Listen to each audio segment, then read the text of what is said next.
Bhojpuri film industry में अपने बेहतरीन अभिनय और बिंदासपन के लिए एक्टर देव सिंह जाने जाते हैं। देव सिंह ने कई सुपरहिट फिल्मों में अपने अभिनय से दर्शकों का दिल जीता है। अपने खलनायकी से अक्सर ही वे दर्शकों के दिलों पर राज करते आए हैं। आज देव सिंह की शादी की दूसरी सालगिरह है।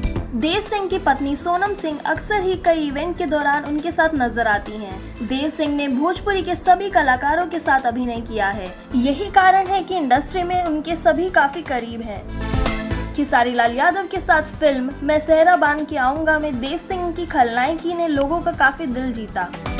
देव सिंह अपने अभिनय के साथ साथ अपनी फिटनेस को लेकर भी काफी चर्चाओं में रहते हैं। देव सिंह की पर्सनालिटी किसी हीरो से कम नहीं दिखती। वे इंडस्ट्री के एकमात्र ऐसे खलनायक हैं जिनकी पर्सनालिटी पर हीरो भी फेल हैं।